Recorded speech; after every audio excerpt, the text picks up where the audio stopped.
As part of the anesthetic preparation for active FX, we find that it's not really necessary to give IV sedation. I know that we used to tend to give a lot of intravenous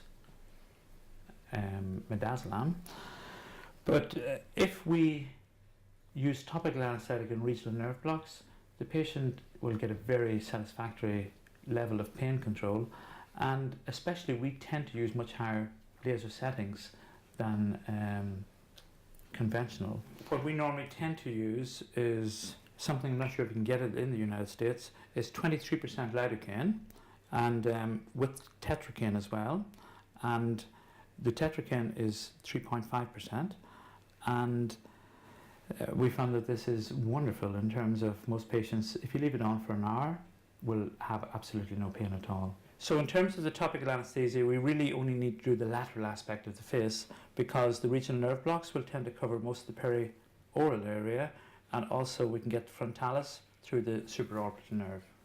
So in terms of regional anesthesia, what we tend to use is xylocaine or lidocaine, 2% with adrenaline. You can get this in Ireland. You cannot get it in Britain, and I think you can get it in the United States as well.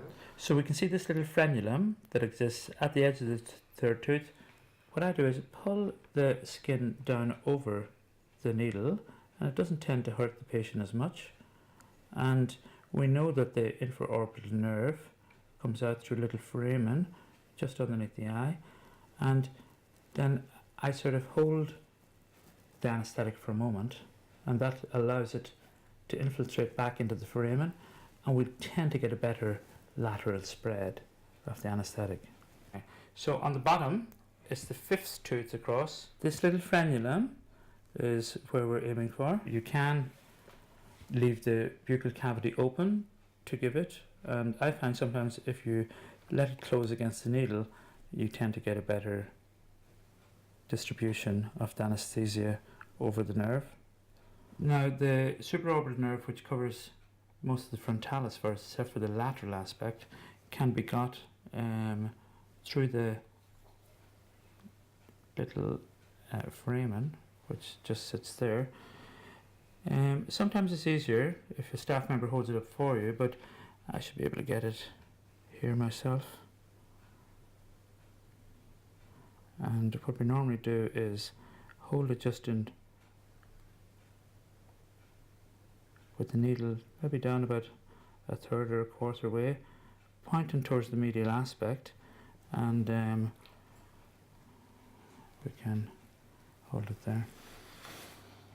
Very, very effective frontalis block for probably a period of up to 40 minutes. The next stage involves removal of the anesthetic cream off the face of the patient. As we know, carbon dioxide lasers tend to be attracted to the water within the skin, and because there's a high concentration of water within the saline and the gel of the lignocaine that we're using, then the laser would obviously tend to sort of focus itself in terms of vaporization at a layer above the epidermis, which is what we don't want. We want to attract it to the water cells in the transitional zone and also within the epithelium itself. The next stage involves using tetracaine, not 0.5%, that we just use as topical anesthesia. The patient, as you know, probably can get a little sting from that for the first 5 seconds. I find that sometimes when you warn the patient, they tend to get a bigger sting than if you don't. The next stage just involves putting some Visine, which is a lubricant. Normally the patient wouldn't feel this because they have got an anesthetic in their eye. Good. In terms of the corneal shields, these are the ones that I find are preferable. They're the ones that you can catch from the outside, and there are many different devices, as you know, some with suction, some with that, but I find that these are the easiest to use. Well done. Just go in 2 seconds. Okay, in terms of the ultrapulse machine, we can develop short, sharp blasts either by pulsing or with continuous wave with a computer pattern generator. And we have to give some respect to, I suppose, Reliant, who invented the technology behind fractionalized resurfacing, particularly in the Fraxel. We all know that this is probably considered a better wavelength. Because I sort of grew up on the older ESC sharp plan type CO2s, I still like to run this on power rather than rate, but certainly you can run it in either. And in terms of power, I would tend to probably do everybody at around 18, but if I'm doing acne resurfacing, I certainly go 20, 25 and maybe even 30 watts. In terms of the energy, I normally run it from 100 to 125. Now, I tend to prefer a square pattern, as I presume most people do, which is pattern 3. In terms of the size, we'll obviously push it to see as much as we can do. The machine will tell me when it's gone too far. And in terms of density, I know conventional books will all say to run most faces on density 2, and whenever we get to density 5, we've almost lost the fractionalization effect because it's almost given total ablation. I still would tend to run most faces on density 4, and certainly whenever I'm doing necks or backs of hands, I'll drop to density 2 or maybe even 1. In terms of the repeat delay, I tend to prefer 0.5, and if we go into options, we can turn on the cold scan, and this is the computer pattern generator, and you can hear that the machine almost takes a different noise at that stage.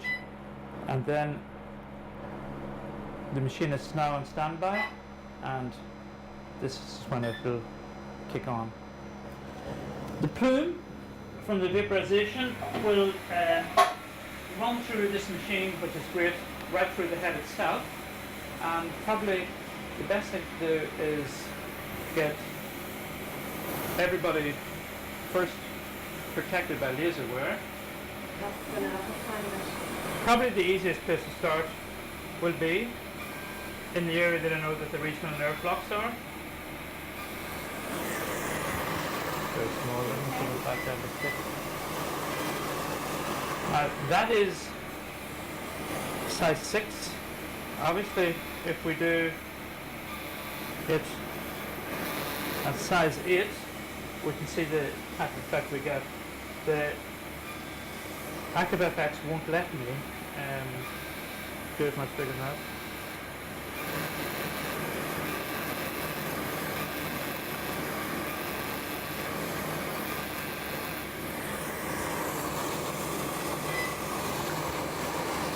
If we run it on density 3, we can see the difference there. So probably density 3 looks like a good setting.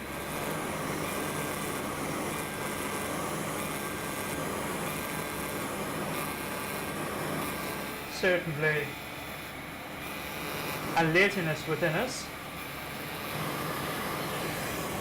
I've set that up to 1. We'll just run off too soon on me when I'm talking.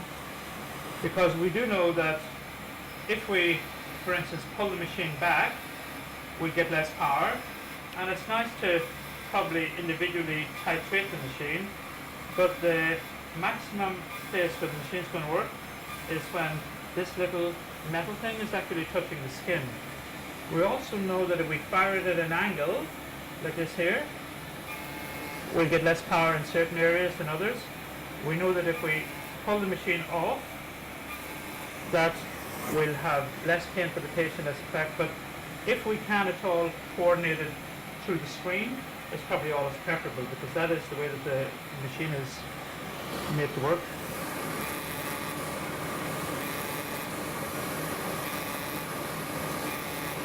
And we can see it's a fairly painless experience. Now this patient has a lot of edge marks along the lip, so I probably would give her the benefit of the doubt by giving her an extra double pass in that area. We know that when we are double passing, you're risk of complications tends to go up either with pulse stacking or with repetitive pulses in the one area. And if we allow for a thermal relaxation time,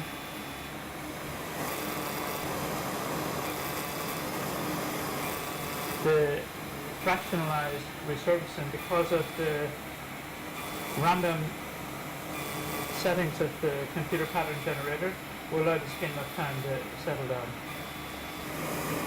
And there's a couple of probably key places in the face that I would tend to run it extra. That'll be sort of around the jaws area.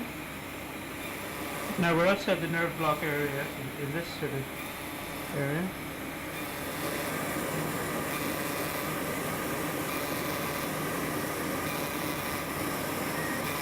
When I'm doing around the eyes, often I tend to double pass just in the lateral aspect of the periorbital area, because obviously this is where there's been wrinkles. The supraorbital block will probably cover some of the eyelid as well, and normally the patient doesn't tend to find much pain in this area. Close your eye. Thank you. And I'm sort of going a little heavy here to try and achieve a little lift as well. Now open your eye. Thank you. Okay, keep your eye open. Well done. If this patient had an intraorbital fat pad, which she doesn't really to any great extent, I know we've seen earlier that she had a little one when I pursued it, I'd probably do a double pass underneath her eye. Now, normally when we do next, we drop the density to 2 or even 1, and that should be good settings for the neck. Now, we have a lot of experience in doing necks. We have done certainly as many as 2,000 at this stage without any problems. We found that if this is the epidermis and this is the dermis, in the face the two tend to mesh like this here. So that if we ablate one, there's quite a prominent number of dermal ridges that contain epidermis, and the epidermis has enough keratinocyte cells to regrow itself again without scarring. As we get into the neck, and this tends to get less, then we find the layers are almost on top of each other like this. So that if we ablate off the epithelium, then there probably isn't enough little pockets of epithelium left within the dermal ridges in order to reform itself properly, and obviously the risk of having subsequent scarring, depigmentation, hypopigmentation, etc., post-laser resurfacing would be much more. So because of this, we tend to make up for it the other way around. So instead of shooting 4 or 5 down into a small area like this here, density 4, we tend to just shoot 2 at density 2, and whatever little bit of epidermis is there can correct itself. So normally with this technique, if you get prolonged erythema, then usually something's wrong, and you have to consider infection number 1, or the possibility of linear scarring number 2. Often it's very hard to make up your mind clinically because everything looks the same. So it's as well probably to certainly start off with, we tend to use Lamisil for the potential for infections, and if there's a possibility of bacterial infection, then obviously orally we tend to give patients ciprofloxacillin. Sometimes we use flucloxacillin, depending on whether we have any evidence of a Staph aureus. And bacterial infections can scar. Certainly viral infections, particularly if the patients are on prophylactic course beforehand, usually disappear to the day, 7 days later.